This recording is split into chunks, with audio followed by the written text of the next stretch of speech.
Hey everybody, Paul here from RTB Limited, helping companies ring the bell of success with sales, marketing, leadership advice. I'm here with my great friend, Jason Cohen, entrepreneur for how many years now?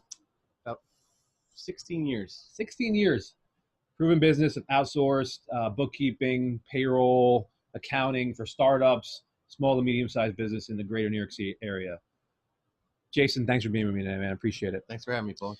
So Jay and I went to school together, played rugby together, which I found that a lot of rugby players end up being entrepreneurs because we're team-based people, but at the end of the day, we also like to have autonomy in some respect, right?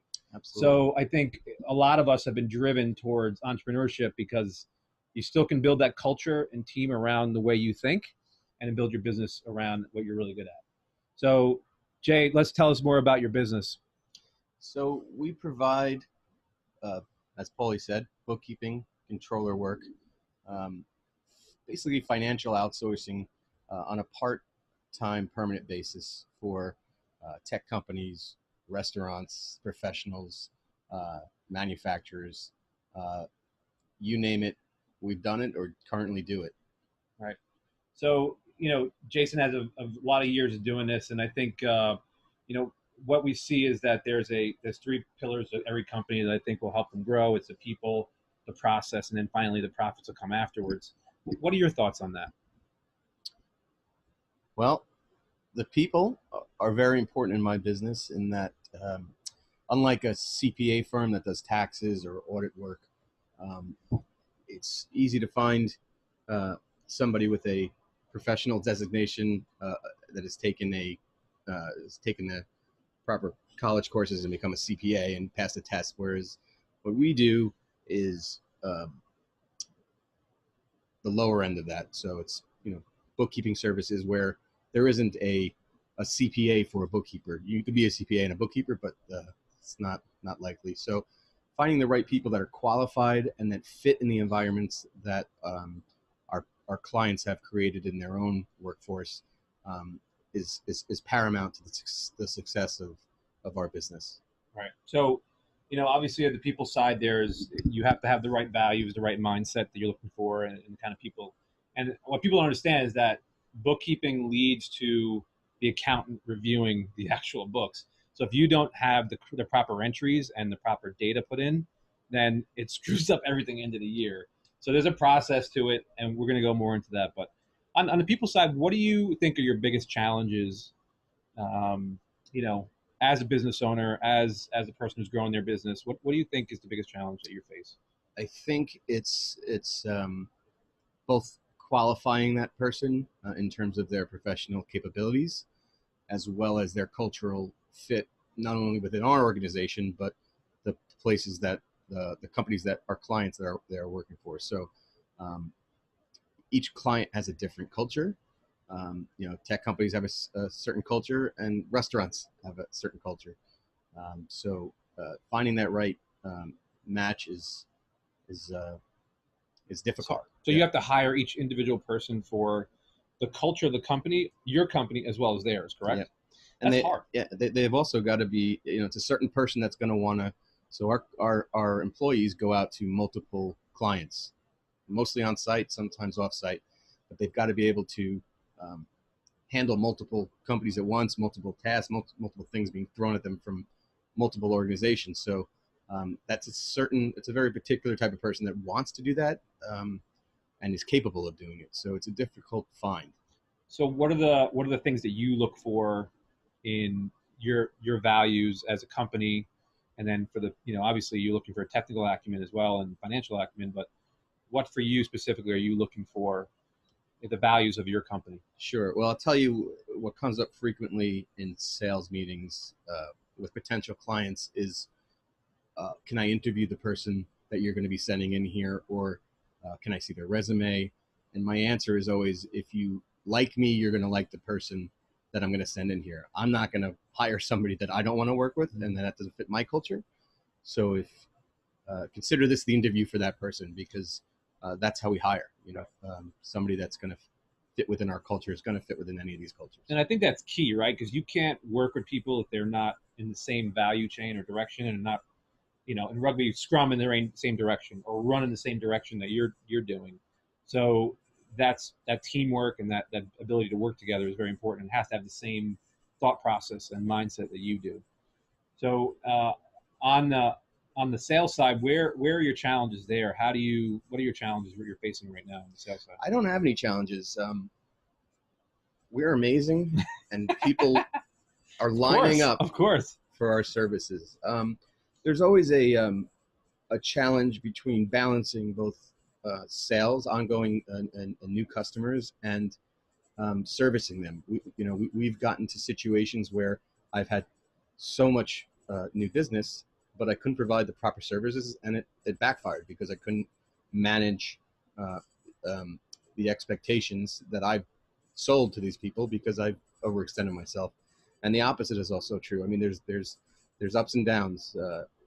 I may have to carry, not carry, but retain an employee because they're a great asset, and I know that as I said, it's hard to find new people that fit, but I don't have the business for them. Mm-hmm. So it's just part of the small business, I think. The dichotomy there. Yeah, it's not one way or the other. It's either not feast or it's feast or famine. Sometimes when it's feast, you're like, I don't have enough people, and then you have to find the right person, and it takes time. It's not going to be an instantaneous process. Yeah, that's right. Yeah. So on the process side, tell me about your process of working with clients, and from how do you do that? So generally, somebody that's looking for our services needs the support of a controller or a bookkeeper, or they need some sort of financial reporting that they can't internally produce, whether because they don't have the team or they don't have a team member that has that specialty. So they come to us looking for somebody that can, and they may not need somebody full time.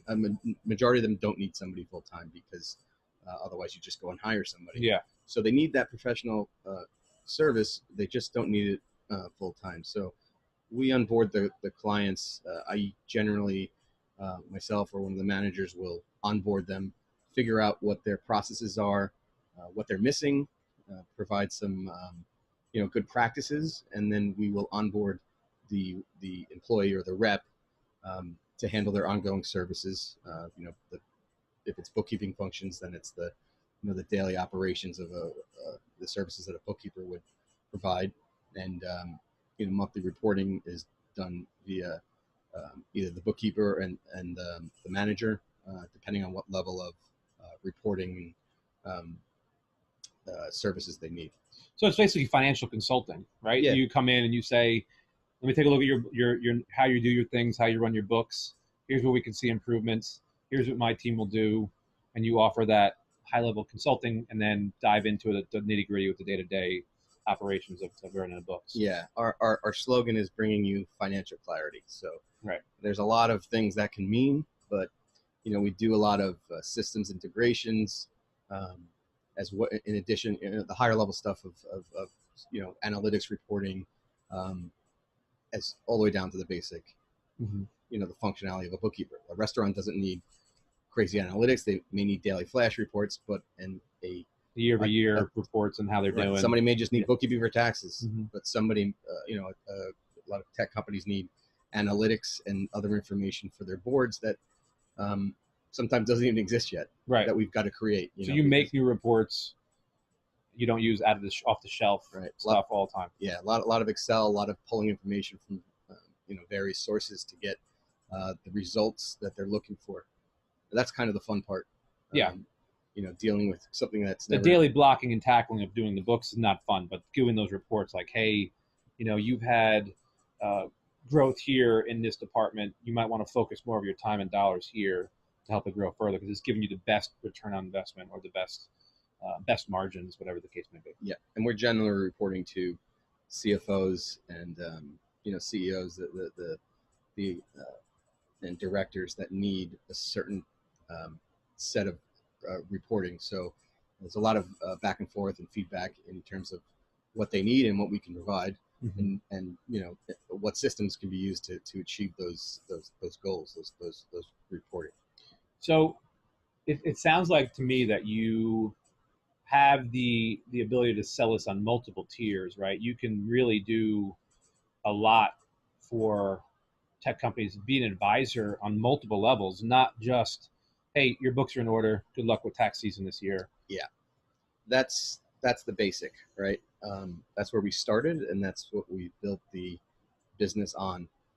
Your core business. Yeah. Yeah. But since then, from that comes another level of service, which is what we just spoke about, much higher level reporting, um, integrating different systems, dealing with multiple departments and their needs.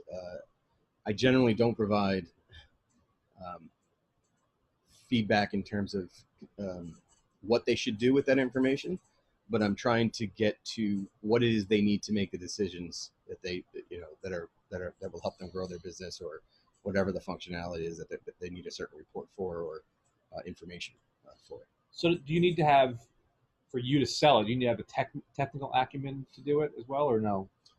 I not to sell it, but to do it. So somebody, generally on a sales call, I'm listening for some sort of pain point or something that they're missing in terms of a gap in what they need. Mm-hmm. And when I see that, it's like you jump on it in terms of, okay, I understand, I hear what you're saying. Here is a possible solution. I don't need to get into the technical details of how I'm going to achieve that, but being able to identify it and then provide them with a solution is what I found always makes the right. I mean, that's why obviously that sales is you recognize the pain point, and then you offer a solution. Hopefully, your service or your product offers that solution. Yep. Yeah. Sometimes it doesn't. Yeah. And then I tell them I could do it anyway. We work our way from there. Okay, cool. So your marketing efforts have been focused primarily on online through pay-per-click models, correct? Yeah. So it's a mix between that and referral is our largest source of new leads, right? Qualified leads. So you have a network of people you've worked with in the past, and you've had great results. So you use that as a referral network. And correct. That's great, because that's the strongest form of advertising is word of mouth, right? So if you can get that buy-in from somebody that said, hey, Jay and his team do an awesome job, you should totally work with them. That's what you need. That's the easiest way to do it. Yeah. Yeah. 100%. And of course the most cost effective. By far and away. Pay-per-click now is very expensive. Oh, it's yeah.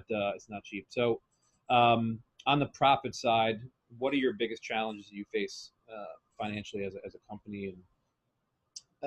And it's again, we're not really project based. We're more of like almost like subscription based, right? You after the setup and cleanup is done, it becomes a normal, consistent fee, right? So that's it's very consistent. Again, upfront, there's a higher cost. Yeah, right. Yeah, to get it, depending on what the project is, mm-hmm. But there's a project base there, but the rest of it is just ongoing maintenance. So it's easy to forecast what that's going to be. But in this industry, you have small businesses, especially, you have people going out of business or people outgrowing your service, especially outgrowing more towards the tech side and out of business more towards the restaurant side. Right. It's just the nature of those businesses. Yeah. So you've got to, kind of ride that wave, depending on where you're at in any month. Mm-hmm. Somebody could leave, 3 people could leave, or you can get 5 people on, or right. Companies, clients.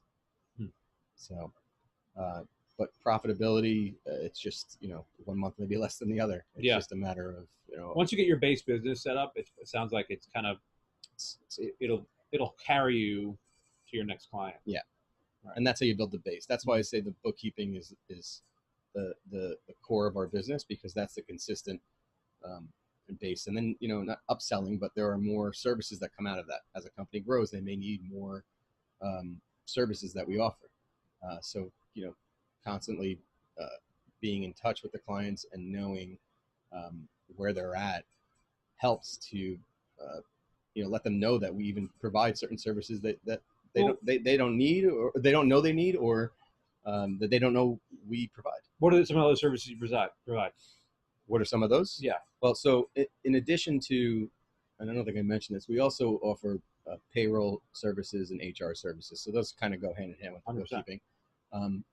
but but again, it's more of the higher level reporting, integrations. Those things aren't at the core of what a bookkeeper does. They're not going to give you analytics on how your business is performing, you know, by product or by service, Mm-hmm. or it's just not, it's not a bookkeeper's responsibility. So we dive into that. There's So you audit. add a lot of value that way. Sure. There's Yeah. audit preparations. You know, as a company grows, and you know, they have new investors, and audit might be required. We provide you know, audit support services to make sure that their audit goes smoothly and as least expensive as possible, because they can get out of hand. But yeah, just a whole bunch of a higher level reporting, and it's So I think the moral of the story here is that you need to have a base business to build upon, and then from that base business you can add value add within that core book of that core product. yeah. Right? I think that happens with any business, right? Mm-hmm. I mean, not any business, but especially in professional services, you have a certain thing that you're good at or that you do, and from there are other services that you can offer that that are in line with your primary service offering, Mm-hmm. and they're going to come up, you know, and people would rather go to one place. It's the reason why we started doing payroll and HR, because You people saw it. asked. You Yeah, saw it. you know, it was just handing it out to you know, Somebody else. yeah, and when we were perfectly capable of doing it, so we built out those businesses, the sides of the business, the services, product offerings, and you know, it changes. You know, next year might be a different thing that we realize we can do. Mm-hmm. It evolves. Wow.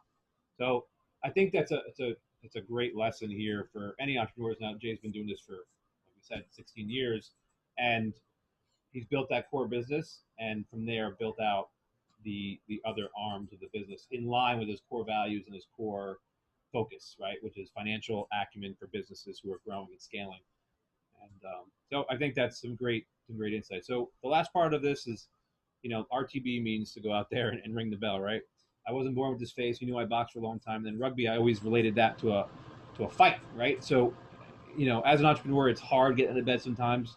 Get up and do what you got to do. But what motivates you? What keeps you going? What, you know? How do you ring question. the bell? Yeah, Fear is the biggest driver in every day of my life, going back to the beginning of when I started this business and before then. Fear of failing. Yeah, 100%. Fear of not providing for my family. Mm-hmm. These are the things that motivate me. A nice car is great, but it's not something that motivates me. Yeah. It's just not something that a motive. It's something that can come as a result of your work. But you know, unfortunately, the truth is that it's fear. Yeah. I'm scared shitless that I'm going to fail every day, even now. You know, it's and you don't know. You know, my grandfather always told me, expect the unexpected. And how many times that bit me in the ass that I didn't listen to that.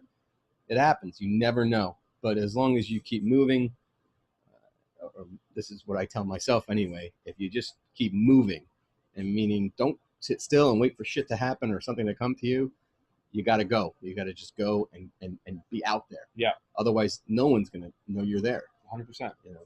So it's funny because this morning I started doing jiu-jitsu about a month ago, and I was rolling with this guy who's a blue belt. I'm a white belt because I just started, right? And I was on the bottom, and I'm about to get choked out. He's like, you got to keep moving. And it's a great analogy to life, and the same thing with sports that we played. Like, when you play rugby, you have to keep moving. You stop moving, you get smashed. In boxing, you stop moving, you get knocked out, right? So I think, you know, I like to relate sports to that because for me, it's easy analogy. And, but that's, for me, it's, you know, staying motivated, keep sticking and moving, keep driving forward, always keep moving forward, because there's always another door to open up, another opportunity. You never know. Yep. You never know where it's going to come from, but it's not going to come from your bedroom. That's right. You're not going to get it from your bed or your couch. You got to get out and do it. Yeah, exactly. Well, Jay, thanks a lot, man. I appreciate your time and your feedback here on this. And, you know, everybody's got to go out there and ring the bell every day, right? Go out there and answer it. And Ring that bell. Ring that bell. Thanks, brother. Thank you.